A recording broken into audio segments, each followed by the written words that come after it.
ខ្ញុំចង់จะឆ្ងល់ថាថៃបានចោទកម្ពុជារំលោភទៅលើថៃតែហេតុអីបានថៃខ្វះសេចក្តីក្លាហានប្តឹងកម្ពុជាទៅកាន់តុលាការខ្ញុំសូមចោទសួរទៅអ្នកទីក្រុងបាងកក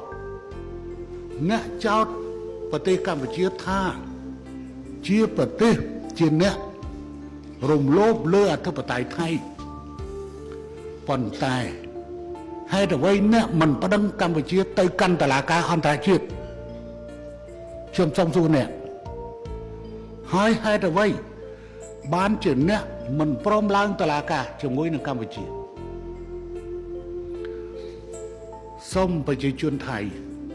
សូមប្រជាជនកម្ពុជាក៏សូមគាត់មិត្តភ័ក្តិនៅលើពិភពលោកពិចារណាអំពីបញ្ហានេះឲ្យបានដិតដល់ហេតុអ្វីបានត្រូវខ្លាចតុលាការហើយបើថាកម្ពុជាជាអ្នករំលោភមិនក៏មិនប្រឹងទៅតុលាការយើងធម្មតាប្រទេសមួយតែមានតុលាការមិនអញ្ចឹងបើមានអាណាមួយមិនសុខចិត្តទៅប្រឹងទៅតុលាការហើយនៅលើពិភពលោកវាមានតុលាការអន្តរជាតិមួយចុះបើខ្លួនមិនសុខចិត្តមិនក៏ខ្លួនមិនប្រឹងទៅតុលាការរឿងនេះខ្ញុំគិតថាមេដឹកនាំថៃ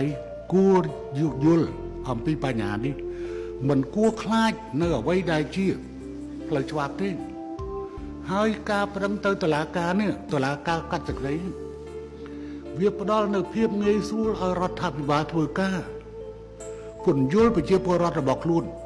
ប្រសិនបើសាលដីកាតុលាការចេញមកគឺយើងងាយពន្យល់ទៅដល់ប្រជាពលរដ្ឋរបស់ខ្លួន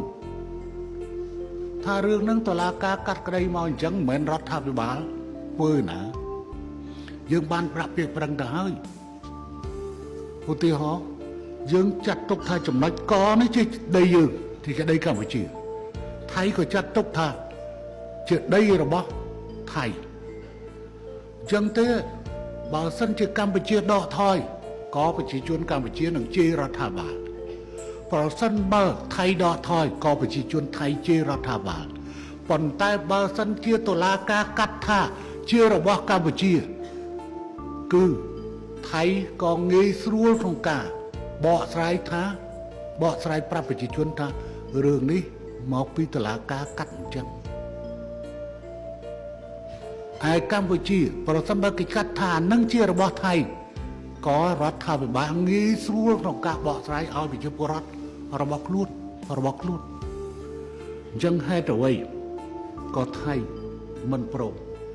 ទី1ថាកម្ពុជាបំពេញខ្លួន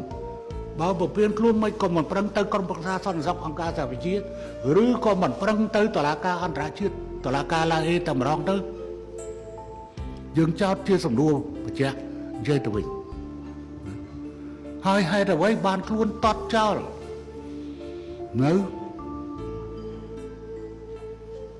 ដំណើរការផ្លូវច្បាប់បើនិយាយតាមមួយបែបទៅគឺមានតែអ្នកខ្វះសុចរិតភាពទេដែលខ្លាចដំណើរការផ្លូវច្បាប់នោះ